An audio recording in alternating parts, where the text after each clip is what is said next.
Pada episode 5, Makoto dan Haijin bertemu di kuburan. Makoto sedang ziarah ke makam keluarganya, sedangkan Haijin ziarah ke makam gurunya.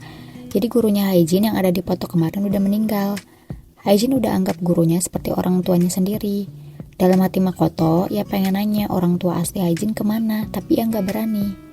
Haijin alihin pembicaraannya dan tanya Makoto udah punya rencana liburan musim panas.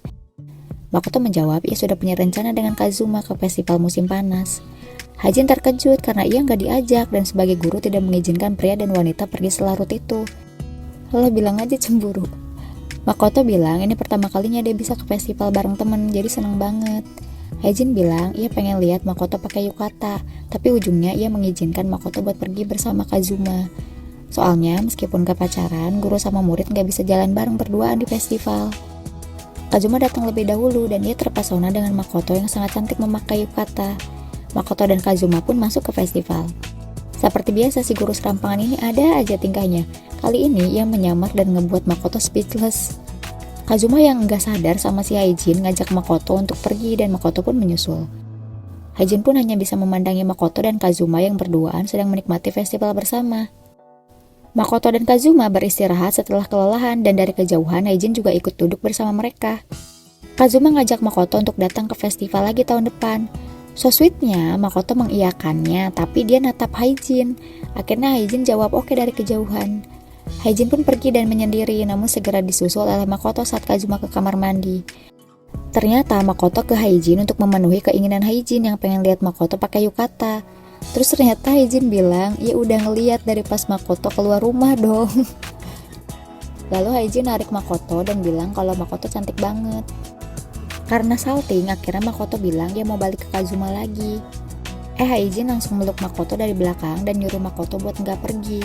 Haijin bilang ia sedang menjalani tahap bonus dalam hidupnya, dalam kehidupan yang seharusnya sudah berakhir, sampai akhirnya ia jatuh cinta dengan Makoto. Dalam hati Makoto juga merasakan hal yang sama, tapi yang nggak bisa karena batasan guru dan murid tersebut. Akhirnya Makoto kasih jarak. Jika Pak Guru tidak bisa menahan diri seperti tadi, aku yang akan menghindar, mencegah dan melepaskan diri, karena ingin Pak Guru tetap di sisiku. Haijin pun ngerti maksud dari Makoto. Makoto bilang begitu karena nggak mau Haijin kenapa-napa dan akhirnya mereka nggak bisa bareng-bareng lagi. Kazuma pun datang dan terkejut melihat Haijin juga ada di sana. Akhirnya nyuruh Haijin buat traktir cemilan. Liburan musim panas pun berakhir dan semua murid kembali bersekolah. Sedari tadi, Haijin menggerutu sampai akhirnya Makoto datang mampiri. Ya gimana nggak menggerutu, seharian Makoto cuekin Haijin kalau dipanggil. Maka dari itu Haijin modus nyuruh Makoto bawa PR musim panasnya ke Haijin. Makoto memang niat buat menjauh dari Haijin semenjak festival musim panas itu. Dan dari sekian banyaknya PR, Makoto hanya lupa mengerjakan PR fisika Haijin yang membuat Haijin terkejut. Akhirnya Makoto ngekerjainnya deket Haijin. Haijin bilang, tumben banget cewek rajin seperti Makoto lupa ngerjain PR. Lalu melirik jawaban Makoto yang tampak salah. Makoto salah tingkah karena Haijin yang terlalu dekat, akhirnya ngerjain PR-nya secepat kilat. Haijin pun nyuruh pelan-pelan karena pengen lama-lama sama Makoto. Lalu saat Haijin cek, ternyata ada bekas hapusan sebelumnya. Jadi PR-nya sebenarnya sama Makoto udah dikerjain semua, tapi ia hapus lagi biar bisa ngerjain deket Haijin.